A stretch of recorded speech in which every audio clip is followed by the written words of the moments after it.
Turron Davenport, USA Today Eagles Wire, and he joins us now on the Sports Bash 97.3 ESPN. And Turron, I want to start off with your first impression of what was the most impressive thing about the way the Eagles were able to beat the Falcons, a team that came in at 6-3 and kind of flying high. Yeah, I think the most impressive thing actually was just the defense, the fact that they were able to hold them to less than half of their season average. That's something that really stood out. Obviously, Julio Jones, man, he's going to get his. He's one of those guys that just is unstoppable. You can only hope to contain him. But the thing is, they were able to keep him and the Falcons' offense out of the end zone, barring that one play, the double move on Leotis McKelvin by Taylor Gabriel. But that's what really impressed me. But at the same time, offensively, you look at the way they were able to establish the run. And I think it's really just all about getting back to that, becoming a pack-and-play type of team. Strong running game, strong defense, and winning the field position battle as well, the time of possession. So I think they played a complete game all around. What I want to get into your opinion on is they ran the ball for 208, most yards since Thanksgiving 2014. It was Matthews. It was Smallwood. Can they and will they continue to do that? Will they commit to that? Do you have faith that Peterson saw the light and realized, I got no weapons, this is my best shot, go running back and go defense to close out December and try to get my team into the playoffs? I don't think it's as much of them not having weapons as it is what that offense is built to do. Believe it or not, that offensive line is pretty good. I mean, you have a rookie in Vaitai who's 6'6", 315.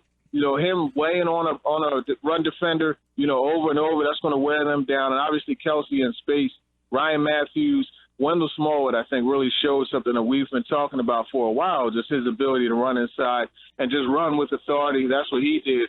I think they need to stick to that, especially this week where they're going against a Seattle team that defense is ferocious, and they're going to have to keep plugging away at running the football.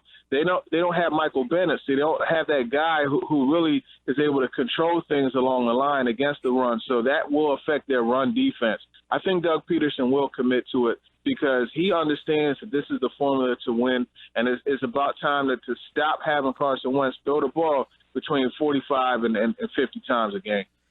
Yeah, Turron, how much did Atlanta's philosophy, and the reason I ask this is because obviously Dan Quinn comes from that Seattle mentality on defense, a lot of cover three zone on the defensive side. How much does that play into getting the running game going? And obviously going to the Seahawks, they still kind of rely on a lot of cover three zone. Does that make it at least a little bit more prudent game plan to stick with the running game?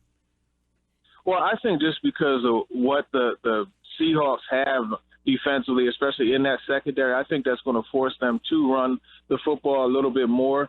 But as far as the cover three side of things, I mean, I think they could still pass the ball against that because let's face it, the Eagles are not a team that is built on taking vertical shots, and that's one of the things that the cover three, you have the three. The field is divided into thirds, and you have the corners and the safety, occupying that.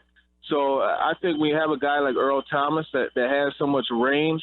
I think you will need to run the football. Same with Cam Chancellor. He's someone that will come up and try to make plays. So I think it's all about establishing that run. You're going to need to work some of that play action. They're going to need to work some of that read option also because this is a very aggressive Seahawks defense. So that screen game is going to need to come into play as well. Defensively, Turron, obviously the Eagles have been lights out at Lincoln Financial Field. As you mentioned, the 15 points for the Falcons, number one ranked offense coming in. And that's a high. That's a season high by an Eagles opponent. That tells you how good they've been.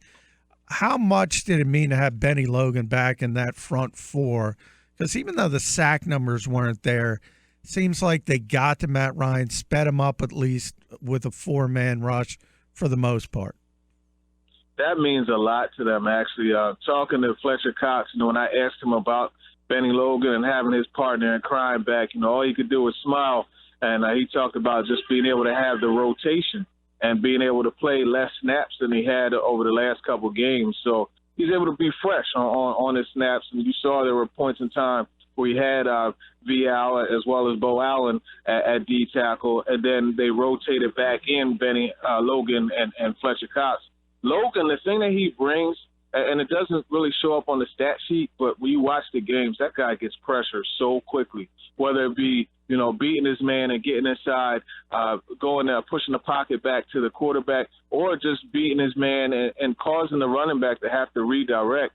And those type of things, when you make a running back have to change course from where he was originally planning, the plays set for him to go, that helps it all the more because now you have your guys like a Brandon Graham, Marcus Smith, Connor Barwin on the back end, Vinny Curry being able to eat. So he does so much for that defense. It doesn't show up in the stat sheet, but when you watch the game, and there's a lot that he does, and he's a major part of that defense. And there's a reason why they look a lot better with him in the game than they have over the last couple of weeks. Turron Davenport with us as we talk Eagles football. And Turron, I want to go back to the offensive line real fast because the Jasons both had outstanding games against the Falcons, Jason Peters and Jason Kelsey. Why do you think they had such success on Sunday? And are the offensive line problems fixed?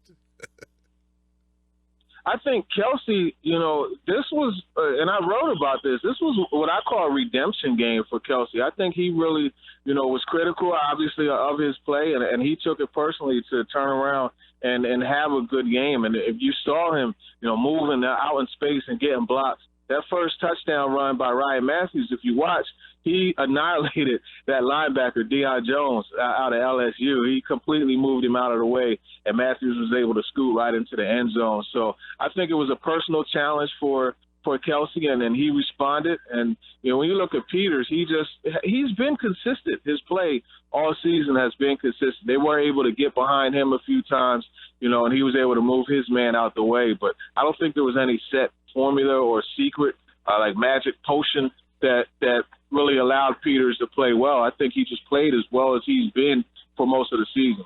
And are you concerned at all, though, that when Alan Barber comes back, that might disrupt the continuity because Wiz played well and 208 yards that Mike mentioned about? That's the most since 2014. Do you have any concern plugging Barber back in, or do they become even better with him in? Oh, well, I really think that unless the guy behind you, does an outstanding job, you shouldn't lose your job to injury. I mean, the Tony Romo and Dak Prescott situation is a little bit different, but I think Barber should come back and get his job because he was playing really well when he was healthy. That Eagles running game was working, those first three games, part of the fourth game, and he was a big part of that. I think that he was playing, high caliber at left guard, and I don't think that he should have lost his job. I mean, obviously, this game was an outstanding effort by the offensive line and the running backs, but, Barber is still a very good offensive lineman. I think that he should, be right back where he was before injury. And obviously, if things don't go right, you always know that you could go back to old Wisniewski and make it work there. So the answer to that, long story short, no. Well, Turron, I guess then maybe to interject it and maybe to kind of put a little wrinkle in it, did Wisniewski play well enough that you keep him there? And as Vaitai, why he's been steady, does Barber give you a better guy at right tackle and go with Wiz at left guard and Barber at right tackle? Is that something that maybe they should consider? No, I wouldn't do that, especially at this point. I think Vaitai, outside of the one sack strip by Vic Beasley, I think he played well. And even on that play, that wasn't a matter of him not playing well. It just, I talked to him about it. He said he wasn't aware of how close he was to Wentz. And that was when, Beasley was able to sneak in there and snap the ball away from him. So I wouldn't disrupt that. Vaitai is a rookie, and he's coming to his own. I don't think that, he's someone that could not be a starter next year. If Jason Peters decides to hang it up, Lane Johnson, you bring him back and he's your left tackle, you flip him over and Vaitai could play right. I'm not opposed to that. I think that he's a guy that has the athleticism. He's learning how to use his hands better and use his size as well. So I wouldn't move him. And you even look before they even put him out there. That was one of the reasons they put him there, because they didn't want to disrupt multiple positions along the line. The one thing with this offense, and we kind of touched on the fact that they ran the ball so well, but Jordan Matthews was the only receiver to do anything. I know Aguilar had 2 for 7, but he had another drop. Ertz got involved in the game, but realistically, how do they game plan to get the wide receivers more involved other than Jordan? You can't just rely on him the whole rest of the way. So how can they get somebody other than Matthews and Ertz and the wide receiver core involved in the passing game? Well, I tell you what, that drop on Aguilar's account, that pass was behind him. And I say it time and time again, you're running that slant, that requires a very accurate throw in order for it to work effectively. You saw it 2 weeks ago with the Eli Manning to Odell, and you saw it last week with Matt Ryan to Julio Jones. That throw has to be precise. But at the same time, in order to game plan, for these guys, I think they have to take advantage of opportunities. And this is one opportunity that continuously popped up.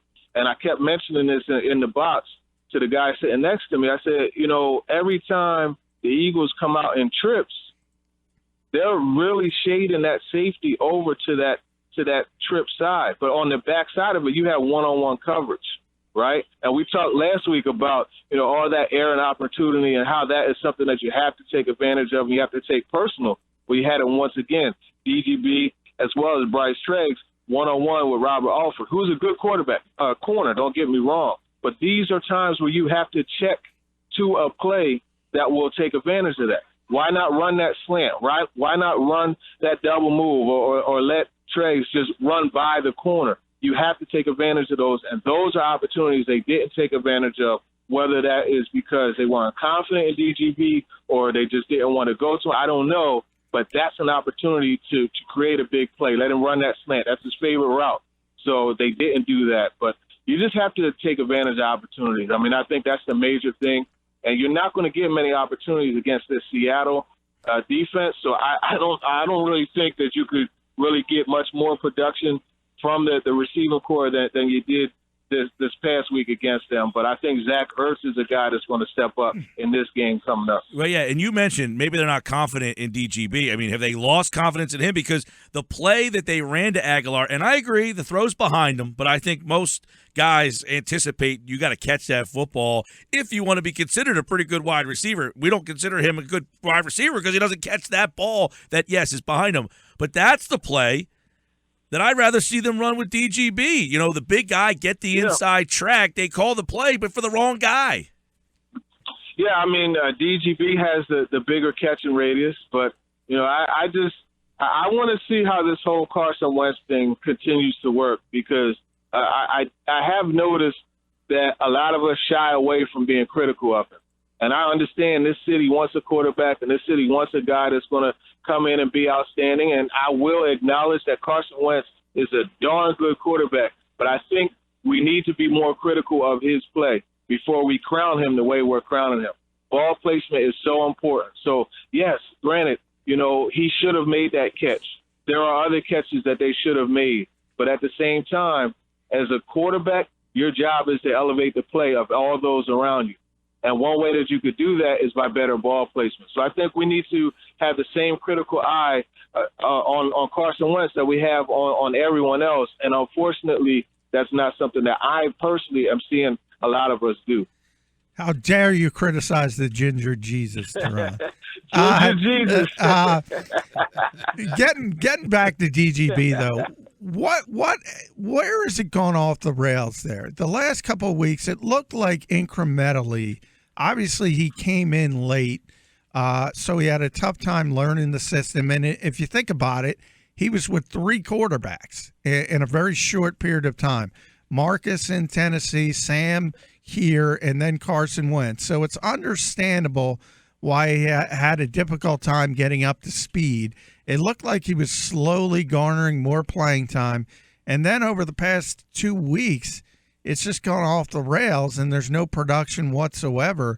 What have you seen gone wrong with Dorial Green-Beckham? Well, I think what went wrong for him last week was just they ran the football a lot. And, they focused on Sproles, Ertz, and Jordan Matthews. That was kind of where the defense was taking them to. So that's what happened there. But we talked about 2 weeks ago, and it's just it's an attitude thing. It's a confidence thing. It's a swagger thing that he has to find. And that's something that, when you look at receivers, and John, you've seen it. You talk to Jordan Matthews, it's different. He's intense, and you could feel the fire coming off of him when he talks. And you have to have that as a receiver. You look at all the receivers, when you talk to them, for the most part, these are guys that are fiery, and they have that dog, that killer in them. And that's something that, they're still working to bring out of DGB. That's something that Jordan Matthews talked about at his presser last week. They want to bring the dog out of him. He just has to keep pressing and just continue to chip away at it. And at some point, it's going to have to happen. They're going to have to start making those plays. And if there's a play called to them, you have to take advantage of it. And that's just something that's going to happen. But it just really isn't any secret formula. Sometimes it's just either, you have that monster in you or you don't. And DGB is still working to prove that he has it in him. Turron Davenport with us, USA Today Eagles Wire. You talk about swagger, Turron. When I think about swagger on this team, I go to the cornerbacks, and it's not necessarily, obviously, the most talented unit. You talk about the double move with Leotis McKelvin getting beat, but he comes back from that point, plays very well, and then the rookie 7th-round pick, Jalen Mills, every week there's some bumps. There's no question about that, but he doesn't seem to let it affect him, and he's very competitive, sticks his nose into things, and holds up. And against the number one offense, that was pretty impressive. Oh, it was definitely impressive. And it's funny, leaving the locker room on Wednesday, Jalen Mills was walking in as I was walking out. And I told him, I was like, my man, it just doesn't get easier for you, huh? Because, you look at it, he had A.B., Antonio Brown, Des Bryant, Odell Beckham Jr., you got Julio Jones. He's facing the who's who of wide receivers in the NFL, and guess what? You got A.J. Green later on. Doug Baldwin this week is no slouch. So it's interesting the way it is all panning out, but it couldn't have gone better for this guy as far as like who he's getting to go against and get that feel. And he has the swagger. And you talk about McKelvin, that next play mentality, he gave up the big play on the double move, but he still had the focus and understanding of being able to put that behind him. And he jumped that slant, after they did it twice, he jumped it and picked it off, and that sealed the deal. So there's definitely swagger in that secondary. Malcolm Jenkins, can't say enough about him, and Rodney McLeod as well. So that secondary, you would like to see more talented players, guys able to run with the faster receivers and things like that. But I think it is coming along. And Nolan Carroll, I really want to see how this concussion thing works out, because quietly he's playing a really good cornerback position for them as well. He's so fundamentally sound. His technique is always on point. He's rarely out of position, so that's something else to look at. Since we're talking defense, Turron, and we're talking with Turron Davenport, there's names like Fletcher Cox, who we said early in the season might be their best player on defense. Brandon Graham might be their best player on defense. But you write in your 4 things we've learned that Malcolm Jenkins could be that name now.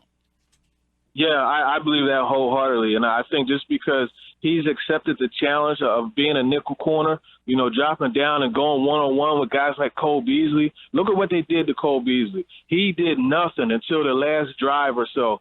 But, for the most part, he was shut down. You drop him down in the box, you have him covering a Julio Jones. Look at that 4th down late in the game. He caused the turnover on downs where he ran with Julio on the crosser, turned, knocked it down. That forced the turnover on down.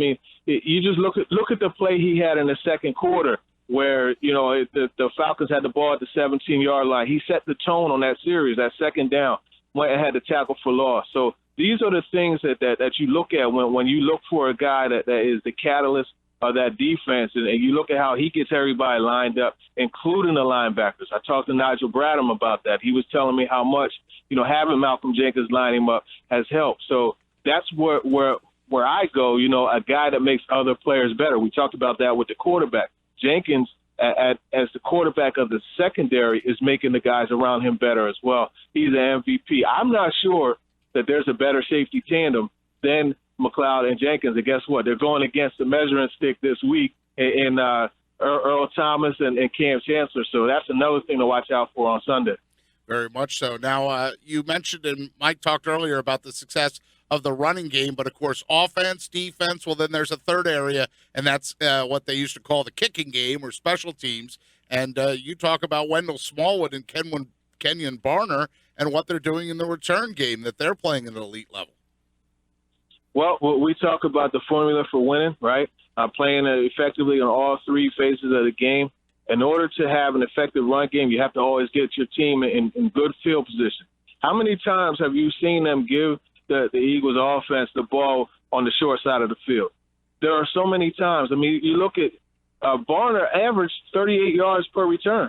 At Smallwood, you already know he's had a 86-yard kickoff return. So these guys, every time you kick the ball to them, you really have to be concerned about giving up a touchdown. And it's not only them, the way the blocking and everything sets up. I mean, watching it from the box, and you're looking, and you can just see it. And it seems like they always like to return right. They'll start to the left, and then they'll have that wall set up to the right, and they'll bend it back, and they'll find that crease, and those guys hit that crease, and they're gone. And that's something that's so exciting to watch. I love watching that play, and it's amazing to think that there's even a question of taking that kickoff play out of the game. That would be crazy to do. And I think the Eagles really show why you need to keep that play there. Turron, Davenport, USA Today. Before we let you run here, Seattle, big task at hand here. Where's something that intrigues you about this matchup coming up on Sunday? Well, really what intrigues me is you see a team coming off a 200-yard rushing performance going against the Seattle Seahawks, a team known for having a strong rush defense. Again, Michael Bennett is not in the game, but we have guys like KJ Wright and Bobby Wagner, especially Wagner. There aren't many linebackers that can pursue sideline to sideline the way he does. You have Cam Chancellor that comes up, and you thought Keanu Neal last week was physical. Chancellor brings it to a whole different level. Earl Thomas also. You saw the hit he laid on Gronkowski, punctured one of his lungs. So, it's going to be one of those games where it's going to be physical, and they really have to be able to run the football and do it effectively because that crowd is crazy. I'm looking forward to going to that stadium, and obviously, they're known for being a big part of false starts and just supporting their team, and that's something that I think is going to come into play, and that's why they have to run the football. All right, that game Sunday, 3 o'clock coverage on 97.3 ESPN. Turron Davenport at USA Today, of course, and we talked to him here on the Sports Bash. He's at T Davenport. Boy, my God, my computer just froze up on me. T Davenport _ NFL on Twitter, at T Davenport _ NFL. Turron, always a pleasure, my friend. Thanks, guys. We'll talk to you soon.